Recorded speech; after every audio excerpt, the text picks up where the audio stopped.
Konnichiwa, Dr. J. Video 13 of 365-day journey to health. And for this video, I went to Shinjuku Station, and on the basement, I was able to get a traditional grade matcha powder, Marukyu matcha, and we're going to make a matcha latte. And habang ginagawa natin to, we will talk about the health benefits of a matcha. So, no barista, just traditional tools in making matcha. So, sabayan niyo ako, Dr. J po.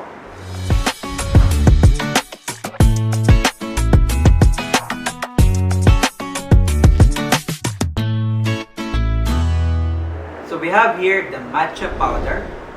Usually, when you buy a matcha powder, is mga 20 to 30 grams of matcha, and it's around 2,300 to 2,500 yen. That's around 900 to 1,000 pesos. And ang gagamitin mo lang is 2 grams using the traditional bamboo spoon. 2 grams ang isang isang scoop. So using the traditional, ito na po yung ating matcha. It's so green. Kung makikita ninyo. So, the first step is that we put 10 ml of water.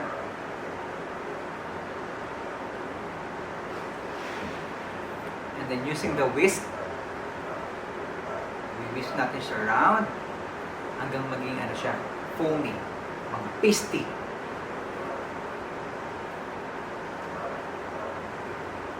Ayan, nakita na ninyo.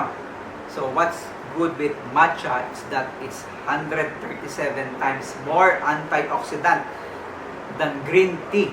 So, 137 times. At meron siyang EGCG. Yung EGCG, this is an antioxidant which is 10 times more than green tea. So, one serving ng matcha is 1:10, 10 times ng green tea.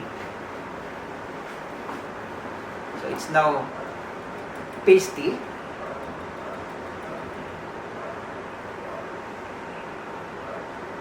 We will pour the remaining water. Ayan. And then we will continue to whisk ng letter M. Pwedeng M, pwedeng W. 30 seconds. The timer starts now.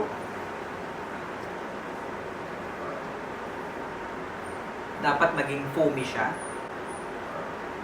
Mabilis for 30 seconds. Another thing with matcha is that meron siyang calm energy. Kung ang kape ay merong 140 grams of caffeine in 1 cup, ang matcha 70 grams lang. So it's lower caffeine, but it has thionine. Thionine is an amino acid na it promotes alpha brain waves sa brain. It's a calming effect.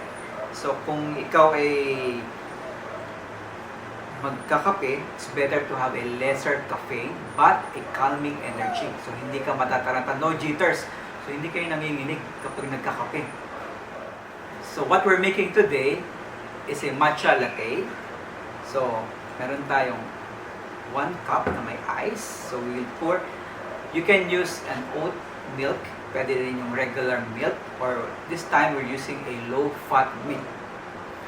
So pour the milk doon sa cup with ice. And then, i-pour na natin yung ating matcha. Another thing with matcha is that it has a detoxification effect. So panglinis. So, nagpapababa siya ng CRP, ng TNF, ng interleukin. So, it lowers inflammation. It detox your body. So, kung ikaw ay maraming nararamdaman or meron kang mga stress, so this will help you detox your body. So, we are now pouring our matcha.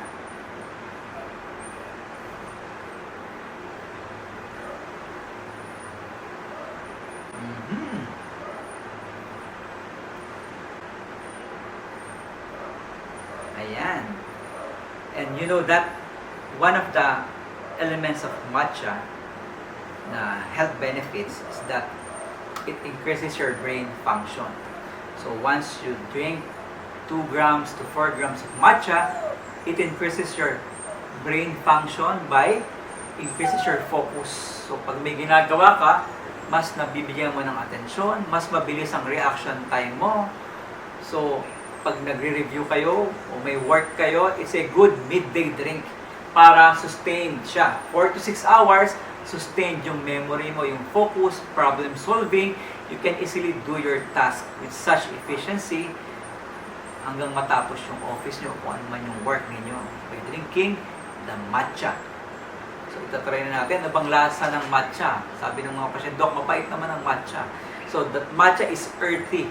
Earthy yung taste niya. So, yung mga hindi gusto ng mapait at earthy na taste, kaya naman ginawa natin latte. We combine it to non-fat milk.